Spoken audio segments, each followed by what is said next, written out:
दिल्ली के बवाना विधानसभा क्षेत्र के रोहिणी सेक्टर 23 में इस वर्ष पहली बार सनातन संस्कारम नाम की संस्था की तरफ से भव्य रामलीला व दशहरा महोत्सव का आयोजन किया जा रहा है। इस आयोजन का नेतृत्व दिल्ली सरकार के मंत्री रविंद्र सिंह इंदिराज कर रहे हैं। बताया जा रहा है कि राजधानी दिल्ली की सबसे भव्य रामलीला होने वाली है।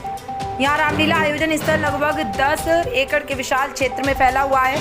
मंच की भव्यता का अंदाजा इसी से लगाया जा सकता है कि यहाँ 150 फीट चौड़ा और 75 फीट ऊंचा मंच तैयार किया गया है, जिस पर एक बहुत बड़ी LED डिस्प्ले भी लगाई जाएगी। साथ ही मंच पर ऑपरेशन सिंदूर, आत्मनिर्भर भारत और इसरो जैसी उपलब्धियों से जुड़ी विशेष झलकियाँ भी देखने को मिलेंगी। इतना ही नहीं, रामायण के विभिन्न प्रसंगों को आधुनिक तकनीक के साथ प्रस्तुत किया जाएगा और सुरक्षा के लिए पूरे परिसर में करीब 125 से अधिक CCTV कैमरे लगाए गए हैं और लगभग 7,000 लोगों के बैठने की व्यवस्था की गई है। इतना ही नहीं, दशहरे के दिन पर्यावरण को ध्यान में रखते हुए इको फ्रेंडली रावण दहन का भी आयोजन होगा। ये भव्य रामलीला परंपरा, आधुनिकता और तकनीक का अद्भुत संगम पेश करने जा रही है। खासी उम्मीद है कि इस भव्य रामलीला महोत्सव को देखने के लिए दर्शकों की भारी भीड़ अच्छे खासे उत्साह के साथ यहाँ पहुँचेगी। इतना ही नहीं, यहाँ दशहरे वाले दिन रावण, मेघनाद और कुंभकर्ण के ऊंचे ऊंचे पुतलों का दहन पूरी तरह से इको फ्रेंडली तरीके से होगा, ताकि पर्यावरण को प्रदूषण से बचाने के लिए एक सार्थक प्रयास किया जा सके। यहाँ रोज एक से बढ़कर एक नेता, अभिनेता, खिलाड़ी से लेकर कई समाज सेवी व सफाई कर्मचारी और शिक्षक आदि विशिष्ट अतिथि के तौर पर शामिल होंगे। साथ ही आज के दौर में रामलीला, जन्माष्टमी जैसे आयोजन आज की युवा पीढ़ी को अपने धर्म, संस्कृति और संस्कारों से रूबरू करवाने के लिए बेहद जरूरी है। आपको याद दिलाना चाहता हूँ, अयोध्या में ले जाना चाहता हूँ कि जब देश के यशस्वी प्रधानमंत्री ने रामलला के उस मंदिर का अनावरण किया, उस समय प्रथम उन लोगों के पैरों को धोया जिस लोगों ने वहां पे सेवा का भाव दिखाया। वो इसलिए नहीं कि देश के प्रधानमंत्री ने, उनको मालूम है, क्योंकि एक चाय बेचने वाला देश का यशस्वी प्रधानमंत्री बनाया, उन्होंने वो सभी सफर तय किए। वो सभी सफर तय किए तो उनको हर व्यक्ति, वो दीनदयाल जी के विचारों से प्रेरित है, बाबा साहब के विचारों से प्रेरित है। तो वो विचार और वो संस्कार जो हमारे सनातन में है, हमारी संस्कृति में है, उसको देश के यशस्वी प्रधानमंत्री ने निभाया और निभाते हुए वो कहीं ना कहीं वो दिखाई आपको दिया। इसलिए इस मंच पर भी मैं उन सभी लोगों से प्रेरित हूँ जो समाज के उत्थान के लिए और समाज में समरसता के लिए कार्य करते हैं। तो इसलिए हमने भी यहाँ पर उस समरसता का भाव रखा है और उसके कारण से हमेशा दीप प्रज्वलन पर उन लोगों को बुलाया जो समाज में भागीदार होते हैं, जिसके कारण से समाज का उत्थान होता है। सर, आपकी रामलीला का टैगलाइन है परंपरा से भविष्य की ओर। तो जो यूथ है उसको रामलीला से जोड़ने के लिए क्या कोई विशेष या यहाँ पे यूथों को बुलाया जा सके? इतना बड़ा पंडाल तो है, शायद पहली बार है, कितनी गैदरिंग आ पाएगी वो मुझे नहीं पता, लेकिन यूथ के लिए क्या? मैंने आपको कहा कि इसमें जब लैंप लाइटिंग होगी तो हर श्रेणी का व्यक्ति आपको दिखाई दे रहा है। एक दिन का वो भी यूथ का भी रहने वाला है। सर, इससे पहले आपने नहीं बोला था। आपने 10 दिन है, मैं तो 4 ही दिन बोले, तो 10 दिन की श्रेणी में यूथ भी है। दिल्ली यूनिवर्सिटी में अभी विद्यार्थी परिषद की जीत हुई है। एक दिन दिल्ली यूनिवर्सिटी के जो विद्यार्थी परिषद के जो यूथ चुने गए हैं और दिल्ली यूनिवर्सिटी के जो यूथ, उसमें प्रोफेसर्स भी हो सकते हैं, उसमें यूथ आइकन भी हो सकते हैं, वो सभी लोग भी आपको इस मंच पर दिखाई देने वाले हैं। आपको उसमें संशय नहीं होना चाहिए। अध्यक्ष सनातन संस्कारम, जैसा कि आपने नाम से देखा, हमारे सनातन संस्कारम सनातन को आगे बढ़ाने का है हमारा।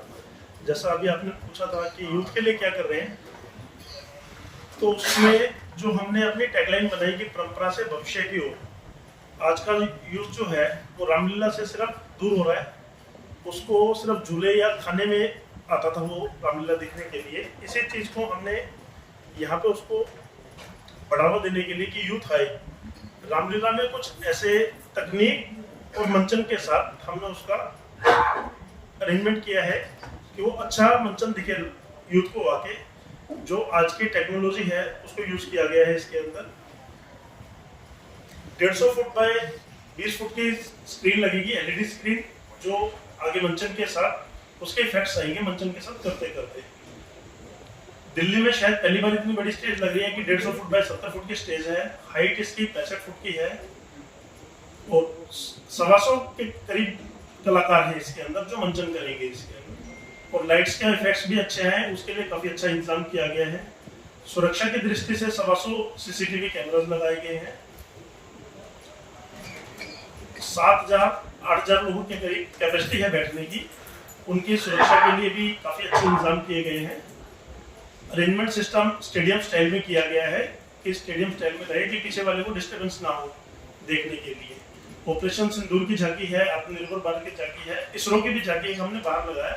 ऑपरेशन सिंदूर में हमने लोगों को कनेक्ट करने के लिए एक पोस्ट कार्ड बनाए हैं अपने डेली जो प्रिंट होंगे हमारे, और एक पोस्ट ऑफिस लगाया कि लोग अपने संदेश लगाए लिखेंगे और आर्मी के लिए पोस्ट ऑफिस में डाल देंगे। और ऐसी कोशिश रहेगी कि हर तीसरे दिन आर्मी के यहाँ से कोई भी आए और उन्हें हम मंच पे उनके संदेश हैंड ओवर करें। ये हमारी कोशिश रहेगी। इसमें ज़्यादा से ज़्यादा हम यूथ को कनेक्ट कर सकें, लोकल लोगों को कनेक्ट कर सकें और रामलीलाओं के जो अनछुए पहलू है वो हम बता सकें। उसके लिए एक छोटी सी बात बता देता हूँ मैं आपको कि द्वार के नाम भी हमने यहाँ पे थोड़े से डिफरेंट रखे हैं। जैसे हमने जटायु द्वार रखा है, केवट द्वार रखा है, शबरी द्वार रखा है और एक जामुन द्वार रखा है। ये थोड़ा सा हमने डिफरेंस यहाँ पे दिखाया है कि नाम से थोड़ा सा फर्क पड़े लोगों को, कि एक संदेश जाता है अच्छा, जो जिनके लिए लोग बात नहीं करते। मेन आधार रामलीला के यही थे और इनसे रामलीला या राम कथा यहाँ से स्टार्ट हुई थी, इसलिए हमने उनके बारे में लोगों को पता लगे कि क्या है। धन्यवाद। जय श्री राम। कमल जी, सुरक्षा की बात बता दी है और सारी जो तकनीकी है वो भी बता दी गई है, लेकिन सबसे बड़ी समस्या होती है क्योंकि बहुत बड़ी भव्य रामलीला हो रही है, तो ऐसे में अगर हम बात करें ट्रैफिक जाम की तो उसको लेकर के क्या कुछ इंतजाम या व्यवस्था आप लोगों की तरफ से की गई? सभी को जय श्री राम। सबसे पहले आपका स्वागत। मेरा नाम कमल पहुंचा है और सनातन संस्कारम परिवार ने मुझे महासचिव की जिम्मेदारी दी है। आपने ट्रैफिक सुरक्षा से जुड़ा सवाल पूछा है, तो जैसे कपिल भाई ने बताया कि हमारे यहाँ पर हमने लगभग 110-125 सीसीटीवी कैमरा से पूरा प्रांगण कवर रहेगा। इसके अतिरिक्त जब भी हम सुरक्षा की बात करते हैं या जब हम ये बात करते हैं कि लोगों ने रामलीलाओं में आना कम कर दिया है, उसकी एक बहुत बड़ी वजह होती है भीड़ भाड़। तो उसको ध्यान में रखते हुए हमने खास तौर पर जितने भी हमारे एंट्री एग्जिट पॉइंट्स हैं या मेले में चलने की जगह है या फूड कोर्ट का एरिया है या झूले का एरिया है, वहाँ पर एम्पर स्पेस रखा है कि लोग अगर बहुत अधिक संख्या में भी आ रहे हैं तो उन्हें भीड़ भाड़ का एहसास ना हो, वो इसको एक बहुत अच्छे वातावरण को एंजॉय कर सके और उनके लिए एक अच्छा अनुभव हो। अब ये तो प्रांगण के अंदर की बात है। जब हम प्रांगण के बाहर की बात करते हैं तो एक बहुत बड़ी समस्या होती है, क्योंकि रात का समय होता है, अक्सर लोग गाड़ियों में आते हैं परिवार के साथ, तो हमने इसमें 3 लेवल पर अलग अलग पार्किंग की व्यवस्था की है, जिसमें ऑब्वियसली चीफ गेस्ट मूवमेंट बहुत ज़्यादा रहेगा तो उनके लिए एक सेपरेट पार्किंग व्यवस्था है। जो हमारे मेंबर्स हैं, सदस्य हैं, संस्था के अलग अलग लेवल पर जुड़े हुए लोग हैं, उनके लिए अलग व्यवस्था है। इसके अलावा पहले कार पार्किंग की फैसिलिटी अवेलेबल है।